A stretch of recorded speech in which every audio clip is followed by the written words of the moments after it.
بسم اللہ الرحمن الرحیم نحمدہ ونصلی علی رسولہ الکریم اما بعد قال اللہ تبارک و تعالی فی القرآن المجید اعوذ باللہ من الشیطان الرجیم بسم اللہ الرحمن الرحیم یا ایہا الذین آمنوا ادخلوا فی السلم کافہ ولا تتبعوا خطوات الشیطان انہ لکم عدو مبین۔ حضرات محترم، دین اسلام ایک کامل اور کمپلیٹ دین ہے، مکمل دستور حیات اور قانون زندگی ہے۔ اللہ تبارک و تعالی نے زندگی کے ہر شعبے سے متعلق رہنمائی فراہم کی ہے، اور اسلام کی خوبی اور اس کا بڑا کمال یہی ہے کہ زندگی کے ہر شعبے کو وہ محیط ہے۔ اللہ تبارک و تعالی نے اس آیت شریفہ میں اہل ایمان سے یہ تقاضا اور مطالبہ فرمایا کہ پورے طور سے اسلام میں داخل ہو جاؤ، پورے داخل ہو جاؤ، یعنی زندگی کا ہر شعبہ اسلامی رنگ میں رنگنا چاہیے، اور ہماری زندگی کے ہر گوشے میں اسلام کی نورانیت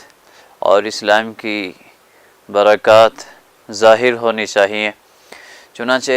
شادی اور ازدواج اور نکاح یہ بھی اسلام کی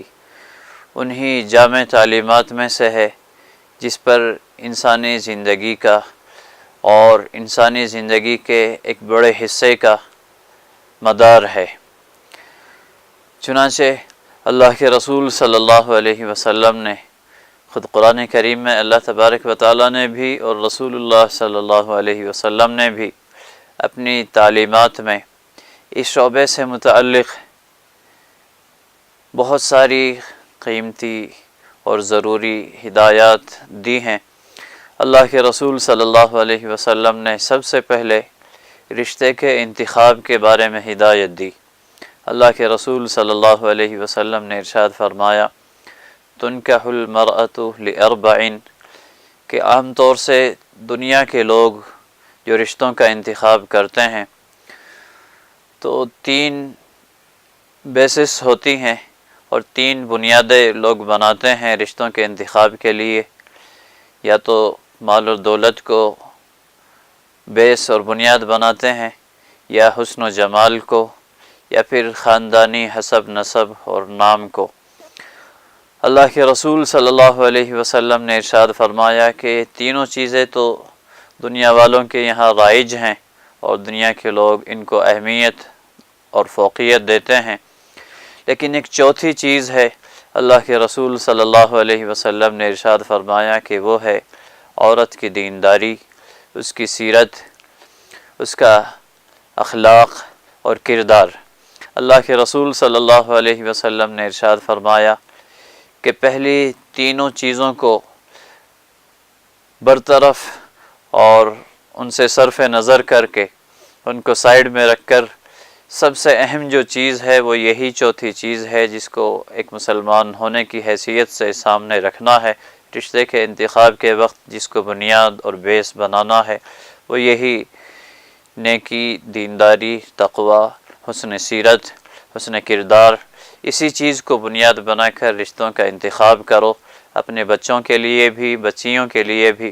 اس کے ساتھ ساتھ اگر ان 3 چیزوں میں سے بھی کوئی چیز آ جاتی ہے، نیکی کے ساتھ، تقوی کے ساتھ، اگر اللہ نے مال و دولت سے بھی نوازا ہے اور سامنے جو رشتہ ہے اللہ تبارک و تعالی نے ان کو اپنے فضل سے بھی نوازا ہے، مال و دولت بھی ہے، تو نور علی نور اچھی چیز ہے۔ مال و دولت بھی کوئی بری چیز نہیں، لیکن پہلی چیز جو سب سے اہم جو مطمع نظر ہونا چاہیے ایک مسلمان کا وہ ہے نیکی اور دینداری۔ اس کے ساتھ پھر اگر مال و دولت بھی ہو، یا حسن و جمال ہو، یا خاندانی حسب نسب اور شرافت، خاندانی شرافت ہو، تو وہ بھی اللہ کا فضل اور یہ سب اللہ کی نعمتیں ہیں، لیکن سب سے پہلی چیز جو دیکھنا ہے وہ نیکی، دینداری، حسن سیرت، حسن کردار۔ اس کے ساتھ اگر ان چیزوں میں سے بھی کوئی چیز آتی ہے تو صلی اللہ سبحان اللہ، ورنہ صرف نیکی اور دینداری کی بنیاد پر اگر رشتہ کر لیا جائے، نہ مال و دولت ہو، نہ حسن و جمال ہو، نہ خاندانی حسب اور نسب کوئی اونچا ہو، لیکن صرف نیکی اور دینداری کی بنیاد پر جو رشتہ طے کر لیا جائے گا، اس میں انسان گھاٹے اور نقصان میں نہیں رہے گا، اور انشاءاللہ اس کی زندگی میں چین و سکون آئے گا اور وہ خوشحال خوشگوار ازدواجی زندگی گزار سکے گا۔ اس کے برعکس اگر نیکی کو، دینداری کو، حسن سیرت اور حسن کردار کو آدمی بالکل نظر انداز کر دے اور انہی تینوں چیزوں کو بیس اور بنیاد بنا کر رشتے کا انتخاب کر لے، تو یقینی طور پر ان تینوں چیزوں کے ساتھ بہت سارے پرابلمس آتے ہیں۔ مال و دولت ہو لیکن دینداری نہ ہو، تقوی نہ ہو، پرہیزگاری نہ ہو، حسن سیرت، حسن کردار نہ ہو، تو یہ مال و دولت پھر فتنہ ہوتا ہے اور انسان کے لیے وبال جان بن جاتا ہے۔ فیملی لائف میں اور ازدواجی زندگی میں بھی یہ چیز عام طور سے راحت اور چین و سکون کو غارت کر کے رکھ دیتی ہے۔ مال و دولت کے نشے میں آنے والی وہ بیوی جو نیکی سے، دینداری سے خالی ہے اور حسن سیرت اور حسن کردار کی صفت کے ساتھ بھی متصف نہیں ہے، مال و دولت کے نشے میں اس شوہر کو کبھی شوہر کا مقام نہیں دے سکتی اور وہ شوہر کی خدمت گزار یا فرما بردار اور مطیع بن کر نہیں رہ سکتی۔ اسی طرح اگر صرف حسن و جمال کی بنیاد پر رشتہ کر لیا گیا اور حسن کردار، حسن اخلاق، نیکی اور دینداری نہیں ہے، زندگی میں تقوی نہیں ہے، تو وہ حسن و جمال بھی عام طور سے فتنے کا سبب ہوتا ہے اور بہت سارے پرابلمس اس کے پیچھے آ جاتے ہیں۔ ازدواجی زندگی کو دونوں کے لیے مصیبت اور زحمت کا سبب بنا دیتے ہیں اور اس کا نتیجہ عام طور سے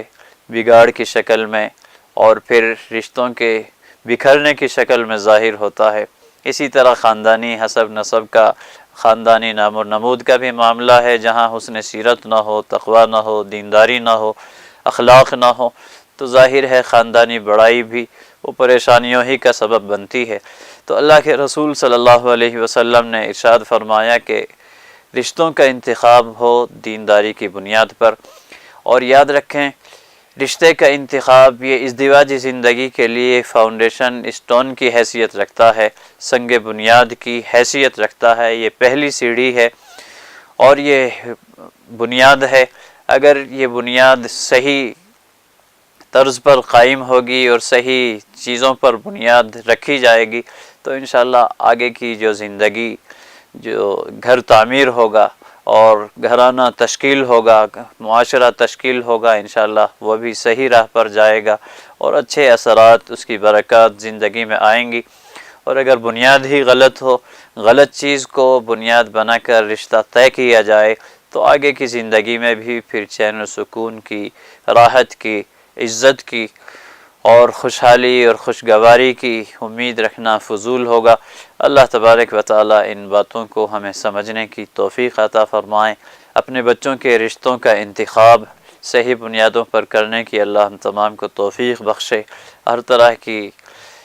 کمی کوتاہی سے اللہ تبارک و تعالی ہماری حفاظت فرمائے۔ وآخر دعوانا الحمدللہ رب العالمین۔